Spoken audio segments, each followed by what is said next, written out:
Assalamualaikum warahmatullahi wabarakatuh. Perkenalkan, nama saya Nurul Kalisa. Saya akan mempresentasikan mengenai cybercrime dan cyber law sebagai bentuk presentasi mata kuliah etika profesi pertemuan 9 hingga pertemuan 15. Pertama-tama saya akan menjelaskan apa itu cybercrime.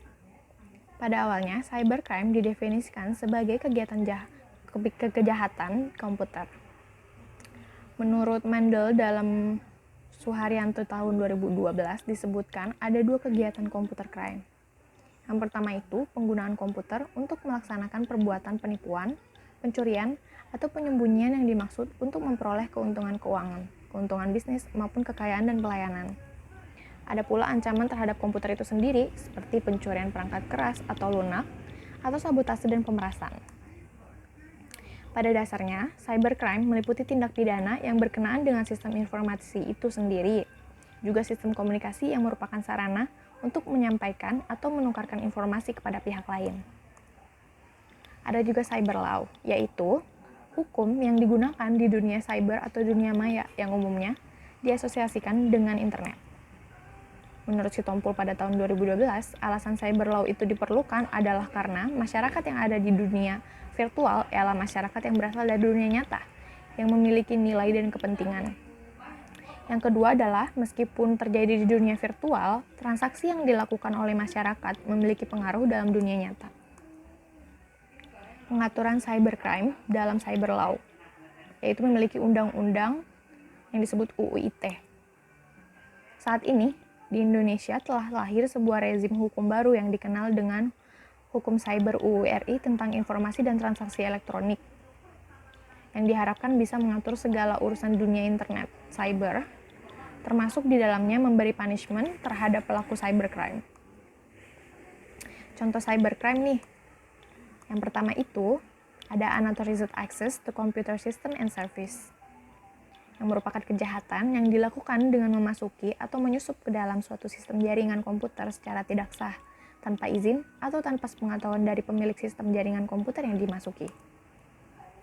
Contohnya, seperti tindakan hacking dengan karakteristik device, yaitu sebuah serangan yang dilakukan untuk mengganti visual dari sebuah website. Akibatnya, website yang dihack akan lumpuh untuk beberapa saat.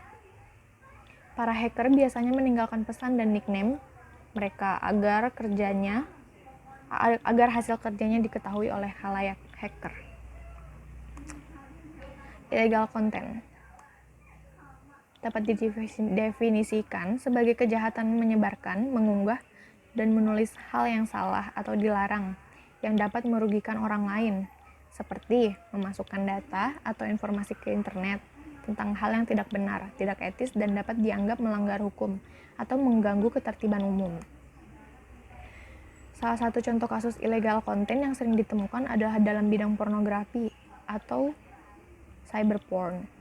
Cyberporn itu sendiri merupakan kegiatan yang dilakukan dengan membuat atau memasang atau mendistribusikan dan menyebarkan material yang berbau pornografi, cabul, dan mengekspos hal-hal yang tidak pantas.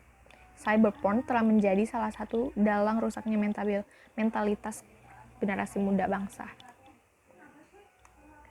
Data forgery merupakan kejahatan dengan memalsukan data pada dokumen-dokumen penting yang tersimpan sebagai scriptless document melalui internet. Kejahatan ini pada akhirnya akan menguntungkan pelaku karena korban akan memasukkan data pribadi seperti nomor kartu kredit dan data-data pribadi lainnya yang bisa saja disalahgunakan oleh pihak-pihak yang tidak bertanggung jawab.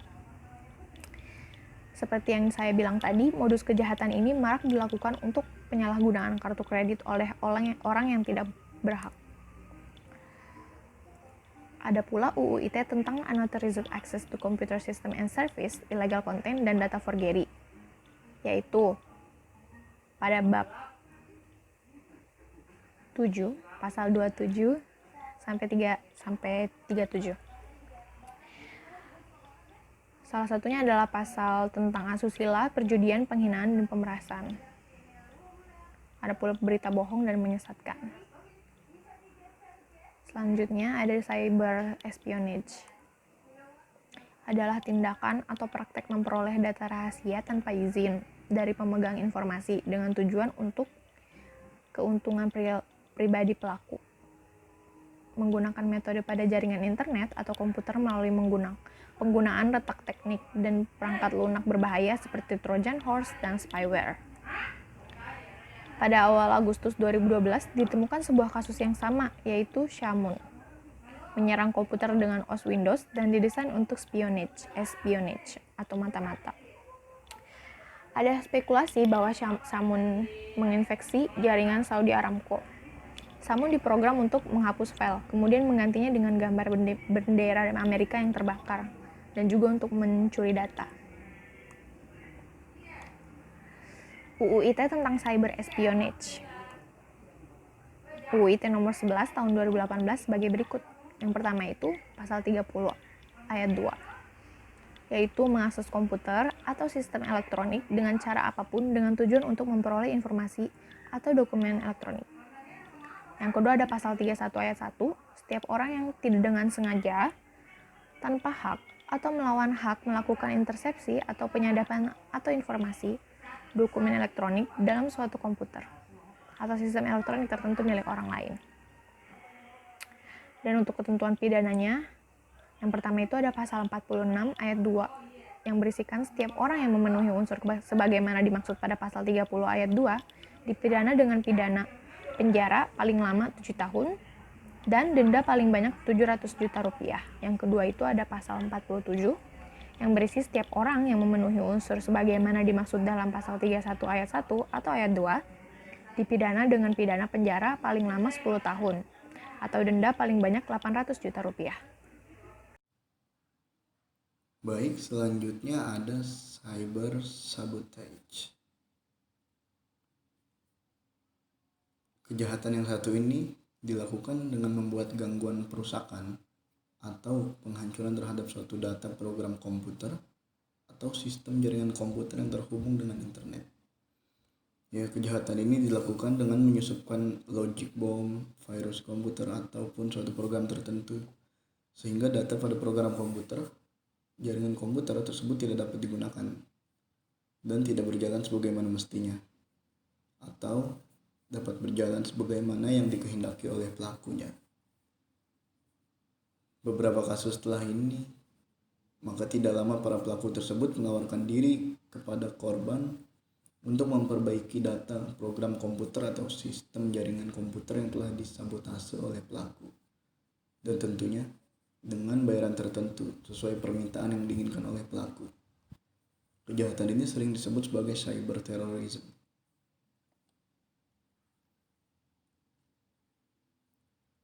Lalu ada hukum yang mengatur tentang kejadian cyber sabotage seperti yang sudah tertera pada PowerPoint di sini. Ya, bisa dilihat sendiri.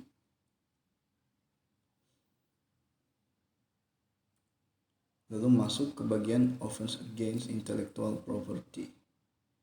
Ya, ini kejahatan yang ditujukan terhadap hak atas kekayaan intelektual.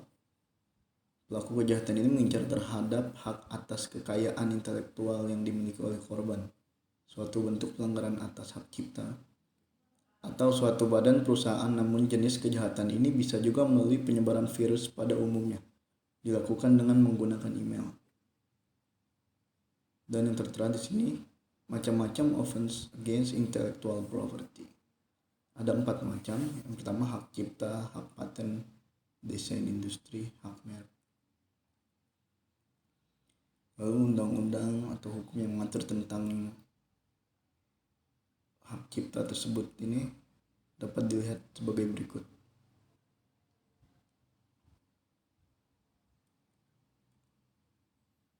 Lalu masuk ke bagian infringements of privacy.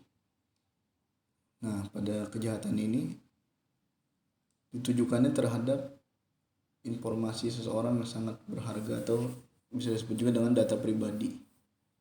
Data rahasia, keterangan pribadi orang, formulir data pribadi yang tersimpan secara komputerisasi, yang apabila diketahui oleh orang lain maka dapat merugikan korban secara material maupun imaterial. Contohnya seperti kartu kredit, PIN ATM, atau penyakit tersembunyi, cacat, dan lain-lain. Lalu sebagai contoh kasus yang menyangkut infringement of privacy adalah kasus Google yang dituduh menggunakan cookies untuk secara rahasia melacak kebiasaan dari jutaan orang yang menggunakan Safari Internet Browser milik Apple di iPhone dan iPads. Google mengatakan pelacakan itu tidak disengaja dan Google tidak mengambil informasi pribadi seperti nama, alamat, atau data kartu kredit. Google sudah setuju untuk membayar denda yang merupakan penalti terbesar yang pernah dijatuhkan atas sebuah perusahaan yang melanggar instruksi FTC. Dan hukum yang mengatur tentang infringement of privacy bisa dilihat.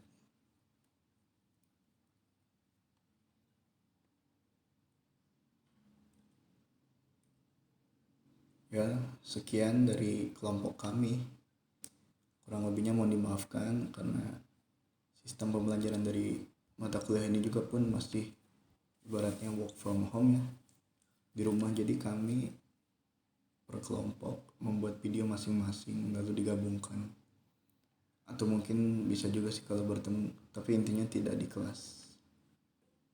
Ya, sekian dari kami, terima kasih.